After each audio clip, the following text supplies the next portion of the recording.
And thank you for tuning in. You're watching the Dr. Sheila Show, and I am your host, Dr. Sheila, where we believe that your thoughts become your reality. And today we are talking about being bad and bougie and what it means to be a boss. So I'm so glad that you're here, LaShoun. Thank you. I want you to introduce yourself to our audience and tell us who you are and what it is that you do. All right. Thank you for having me, Dr. Sheila. I'm excited to be here.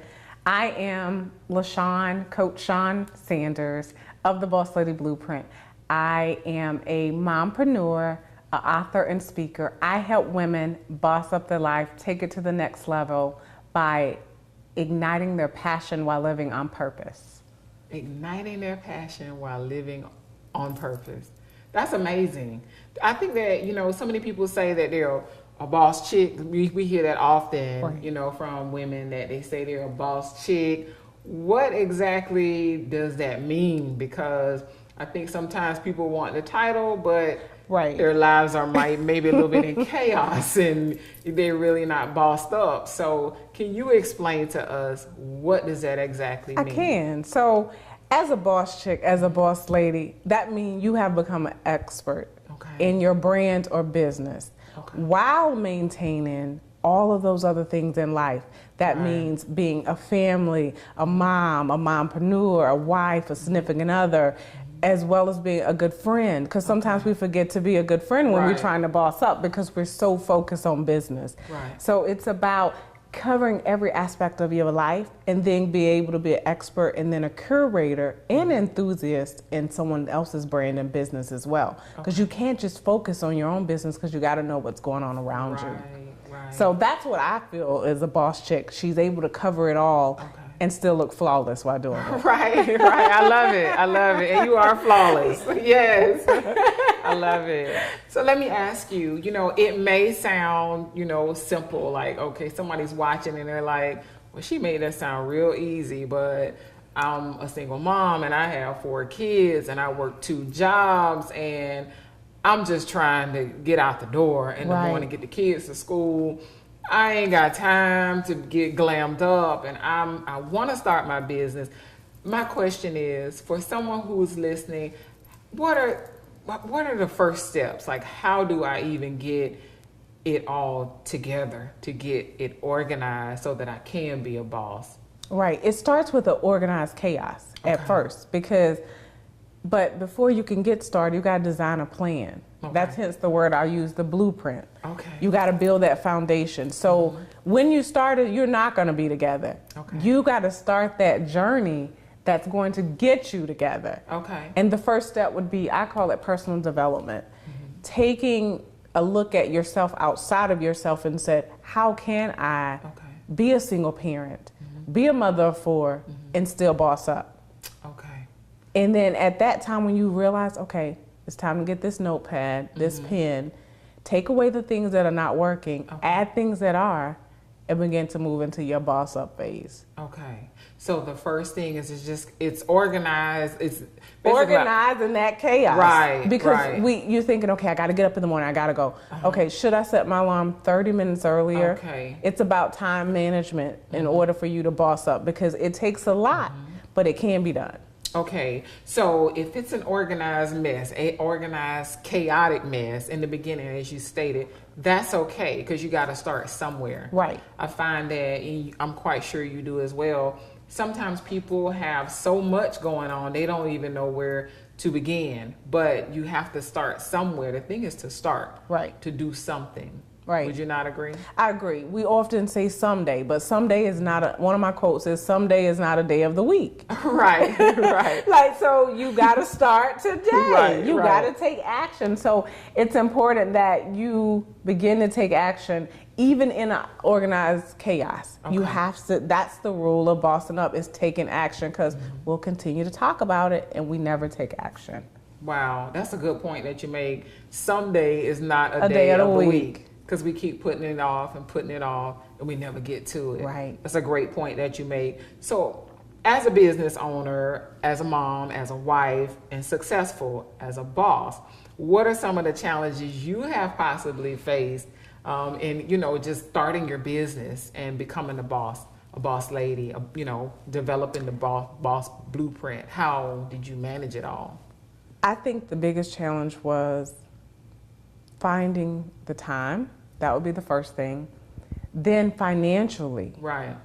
Where in this big plan that I'm developing and I'm designing in this organized chaos, finding that financials, okay, how big or how small can I start? And how soon will it be profitable? Because I think sometimes we start a business and we don't look at our profit margins. And people say, well, why do I need a business plan? It's important. It's an important piece of the puzzle, because if you don't know where you're going nowhere fast. Right. So you're just speeding in the car, but you're getting nowhere. Right. Right. So got your foot all the way down. All the way on the gas, right? So the challenges that I found was the time management. Another challenge was financial planning. And then my third challenge would be balancing it all. Okay. The work-life balance. Wow. Learning to turn it off, because as an entrepreneur, the switch stays on. Yes. And you have to find an opportunity to turn it off. Turn it off. Wow. Excellent points that you have made. We are going to take a quick break, but we're going to come back and we're talking about bad and bougie, how to be a boss. What does it mean? You're watching the Dr. Sheila Show, and I'm your host, Dr. Sheila, where we believe that your thoughts become your reality. Stay tuned.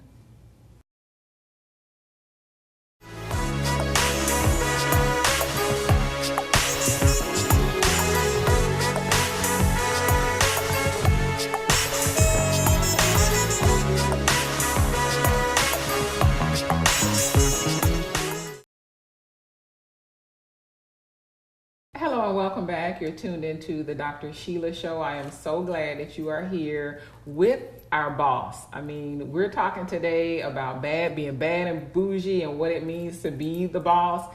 I think a lot of times we see that quite often. I know on social media I see it often, but then you dig a little deeper and you find that the person may not have it all together, which is okay.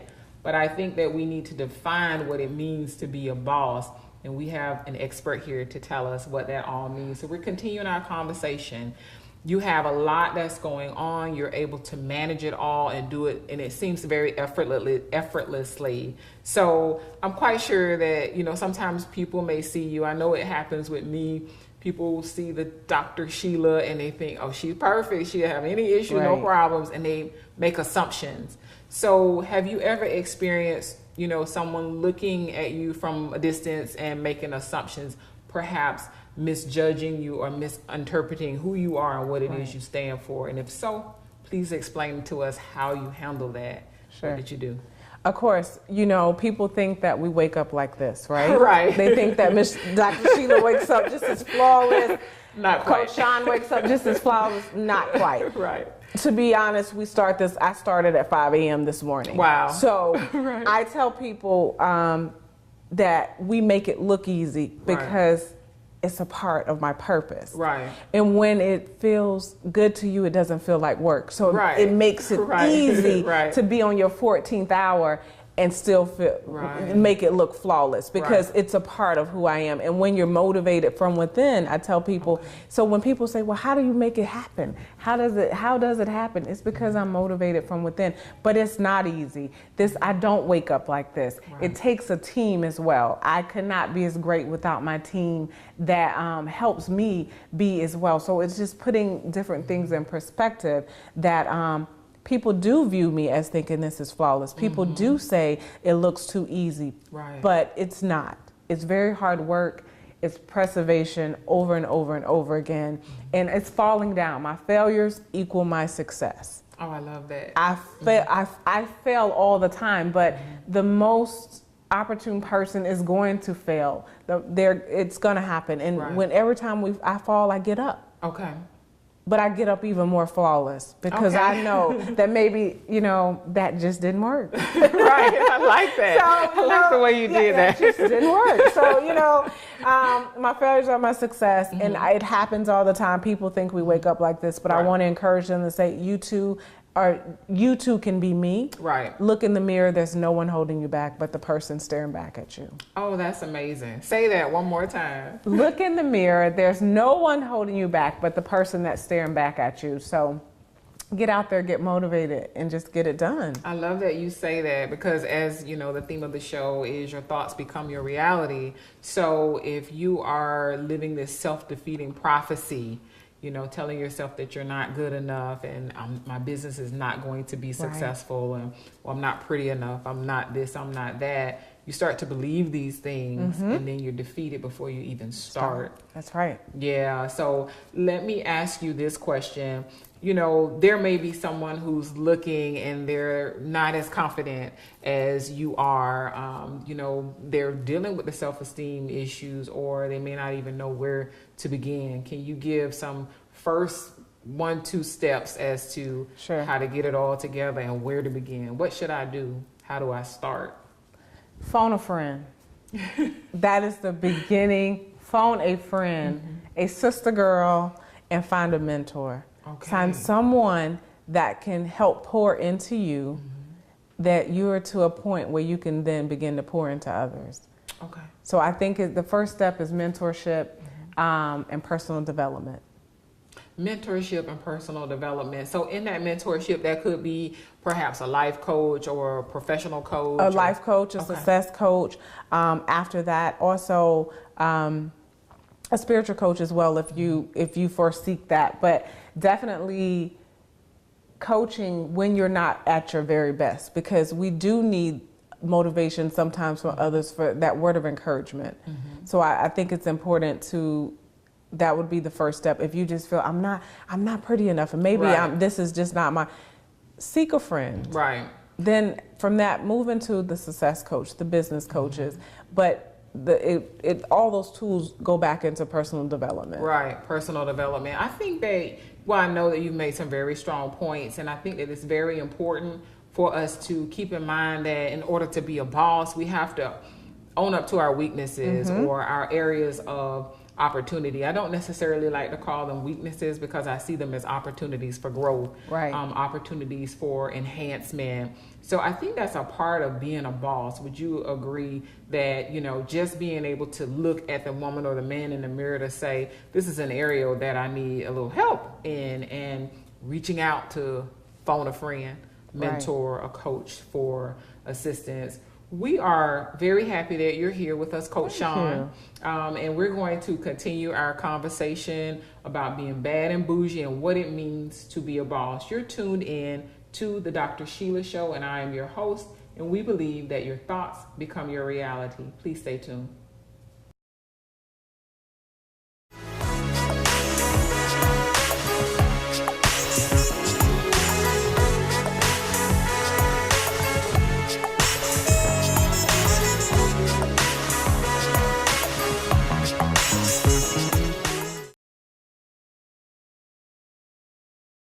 Thank you for joining us. And for those of you who have been watching, I'm so glad that you've tuned back in to the Dr. Sheila Show, where today we're talking about being bad and bougie and what it means to be a boss.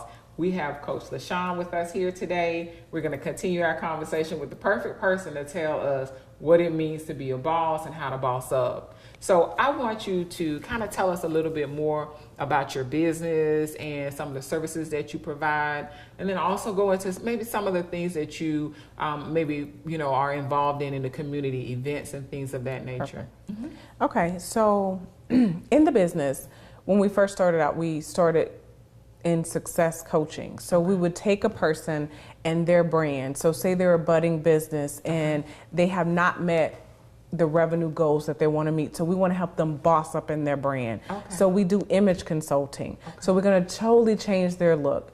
Get from looking at what is their image should be, what the image they want to put out to the public. So we do a full image makeover, and then from that we turn it into a photo shoot, and then from that we basically rebrand the business that will give them a new look, and then we look at the services that they're providing, and then we try to enhance those services by either more customer focused or contract driven focused, whatever the business brand is, then that's how we're going to help them boss up in the brand.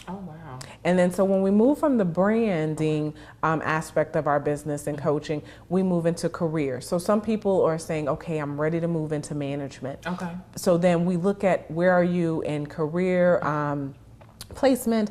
Are there any additional courses you need to take? So then we begin to map out a plan in the career. So, and we try to do a 12-month plan. So sometimes we go either do 12 to 24 months, but we like to see results. And then we always are checking in with that client for like every semi-annually. So we're every 6 months, we're checking to see the progress moving towards that career goal and to move them into the next level of success in their career. And then, so some of the projects that I'm working on is one of my clients is Miss Black Florida USA. And she is a community-driven young lady of Miami, Florida. And we're working on getting her to the nationals for Miss Black USA. So that is up and coming. So we're working on that project. And what we did was looked at her mentorship for the young girls and began to just facilitate different activities and events in the community that will help her grow in her brand and move over to the national competition on Miss Black Florida, Miss Black USA, that is upcoming. Wow, that's amazing. So those are some of the things that the Boss Lady do. So we're basically helping you get to the next level and identifying what it is to take you to that next level in your business or brand. Let me ask you this question. The Boss Lady Blueprint. Tell us more about that, how you came up with the name, your book. Yes. We'd like to know. Okay, so the Boss Lady Blueprint came from a time or a life journey where I had a moment that I needed to design my life. And I was like, how can I help others with this journey that I'm going through? And in that, the Boss Lady Blueprint was birthed because I was redesigning my life and I had to make a new foundation. And in that, I was able to develop tools that I then wrote a book about. And that's how the book came about, Get Motivated and Becoming a Boss. Wonderful. And so those tools helped me design each phase. When I was in I didn't know phase, when I was in chaos phase, then from that chaotic phase, I got into organization phase. And from that phase, I got into take action. And then I finally decided to just boss up. Oh, that's amazing. So what we were speaking of before, you know, what steps, so those people who may be tuned in and they don't know where to start, or maybe they've started and kind of gotten off track. If they get your book, those steps are in there that will kind of outline for them what they need to do, what steps they need to take, and how to manage it all. Right. In this series, it's in this book that we wrote, it's a 6-module series. And it's an active workbook that will give you parables, examples, and it will help you design your next step. And I'll give away the first chapter a little bit. It's going to talk about the cost of change. So does the change outweigh the time? And sometimes we think that, okay, we need to make this change today, but do we really have the time? And then we find out our motivation. Is it a maybe, a should, a maybe not right now? So you learn how to assess what level of motivation of that goal that you're going to take on. So that's in the first chapter. So that's a little bit about the first chapter. So throughout the book, it's going to, from that exercise, it's going to keep building until you actually are going to be able to take action and execute. Well, I think that's excellent, because sometimes we start at the end when we haven't quite organized and been true with ourselves, being honest with ourselves. Are you really motivated to the point where you need to be motivated? Is it just a thought, something you're just kind of throwing out there? Are you ready to make that commitment, to put the time and the effort, the blood, sweat, and tears that is required for you to get to where you ultimately want to be? So I'm glad that you have created this, the book. And how can they, you know, get more information about you? How can they contact you if they want to contact you for coaching, find out about your events and all of that? Please share with the viewers how they can get all this information, your website. Yes, guys, you can follow me at www.LaShounSanders.com, Instagram, The Boss Lady Blueprint, Twitter, The Boss Lady BP, on Facebook, The Boss Lady Blueprint. I look forward to seeing you guys follow me. Useful tips that they can find for personal development, for you to get motivated and become the boss, not just in the entrepreneurial side, but in your life, in your career. Just boss up. I love it. Thank you, LaShoun, for being here as my guest. Thank you for having me. Of course, of course. And thank you to all of the viewers for tuning in to the Dr. Sheila Show. I hope that you have thoroughly enjoyed our show today, How to Be a Boss, Bad and Bougie. I wish you all great success, and until we meet again, remember that your thoughts become your reality.